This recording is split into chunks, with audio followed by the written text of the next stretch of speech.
예, 문재인 대통령이 어제 마지막 3.1절 기념사를 했는데요. 거기서 김대중 정부를 첫 민주정부로 규정했습니다. 그러자 야권에서는 비판의 목소리가 나왔는데요. 함께 들어보시죠. 첫 민주정부였던 김대중 정부는 자신감을 가지고 일본 문화를 개방했습니다. 대한민국의 자유민주주의를 위해 평생을 바쳐온 고 김영삼 전 대통령과 최초의 문민정부에 대한 역사적 평가에도 불구하고 그것을 외면한 문 대통령의 발언은 망언을 넘어 폭언에 가까운 도발입니다. 또다시 국민을 갈라치게 하며 통합을 가로막은 문 대통령에게 정중한 대국민 사과를 강력히 촉구합니다. 네, 김대중 정부가 첫 민주정부였다. 이런 문재인 대통령의 발언을 두고 청와대가 해명을 했는데요. 그 발언이 더 논란이 되고 있습니다. 그 발언까지 듣고 이야기 시작하겠습니다. 87년 이후에 우리 대한민국 정부가 예. 당연히 민주주의 정부죠. 예. 그러나 내용적으로 실질적 증진이 있었던기보다는 어떤 형식적으로는 민주주의를 였지만 내용적으로는 세계 무대에서 우리가 예. 아주 진전된 민주주의 예. 국가라고 주장을 못했던 것이죠. 그러나 예, 알겠습니다. 김대중 정부는 위대한 국민의힘으로 처음으로 평화적 정권 교체를 이루었기 때문에 국제사회에서 자신 있게 우리가 민주주의 국가라고 선언을 하면서 문화를 개방했다 이런 뜻이었습니다. 네, 이도현 의원님. 네. 지금 박수영 국민소통 수석의 얘기는 DJ의 정부 이전의 민주주의는 형식적이었다. 그렇기 때문에 그러니까 김대중 정부 때부터 진전된 민주주의 국가라고 평가받고 있다. 이런 주장을 한 겁니다. 그렇게 되면 국민들이 직접 뽑은 노태우 정부도 있지만 김영삼 정부조차 실질적인 민주주의 정부가 아니다. 이런 설명이 될 텐데요. 동의하십니까? 대한민국의 대통령이라면 그 대한민국의 헌법, 헌정사에 대해서 매우 엄중한 의식을 갖고 있어야 되는데 예.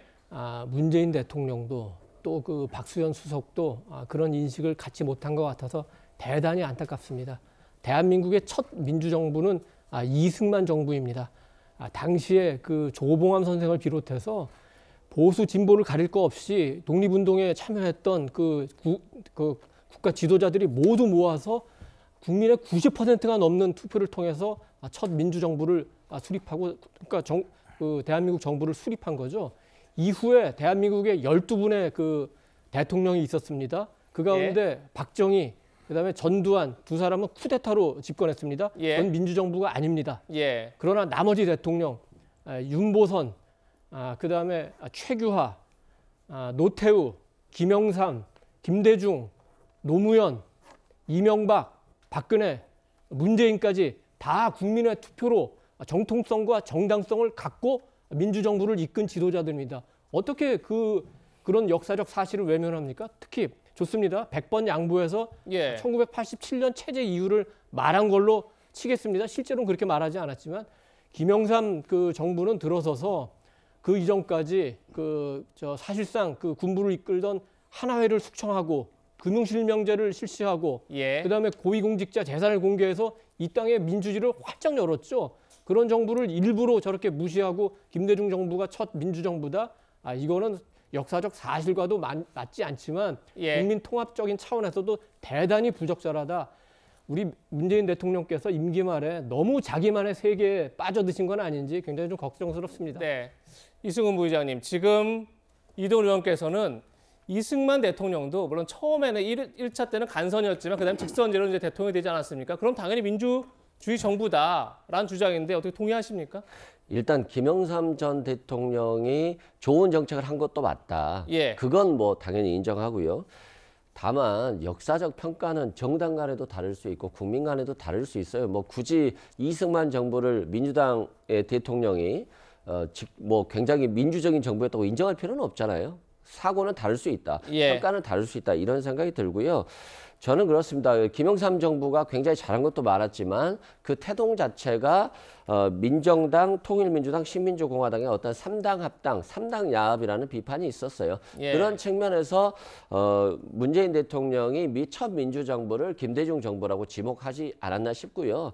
민주당이 내세운 대통령이잖아요. 당연히 민주당이 배출한 노무현, 김대중 전 대통령에 대한 존중의 표현이라고 생각이 되고요. 저는 윤석열 후보도 자꾸 김대중, 노무현 대통령에 대한 향수와 지지, 뭐 정치인을 계승해야겠다 이런 얘기들을 하는데 저는 남무당의 어떤 전 대통령, 전직 대통령을 계승하겠다. 이건 뭐 고마운 마음이지만 본인이 국민의힘에 지금 출마한 거잖아요. 그러면 본인이 국민의힘의 어떤 전직 대통령에 대해서 평가하는 게 바람직하지. 예. 자꾸 민주당 출신의 대통령에 대해서 자꾸 존중하겠다 이런 게 대선 기간에 그렇게 바람직하냐? 저는 그렇게 보지는 않습니다. 아, 그러니까 굳이 대통령께서 지금 그렇게 말씀하시는 게 바람직해 보이진 않는다 이런 말씀이신 거죠? 아니 윤석열 후보가, 윤석열 후보가 자꾸 자당의 어떤 전직 대통령에 대해서 좀 얘기를 해야지. 예. 노무현 전 대통령이나 김대중 전 대통령을 자꾸 뭐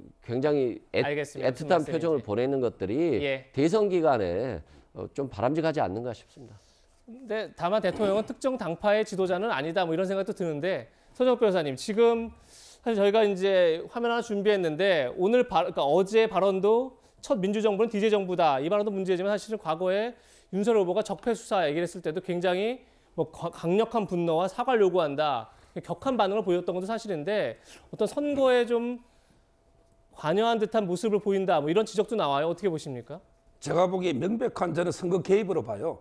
옛날에 예. 박근혜 대통령도 선거 개입으로 2년형 받았지 않습니까? 예. 저기 그 자막에 윤석열 후보를 이게 제1야당의 후보를 이렇게 공개적으로 공격한 예가 없습니다.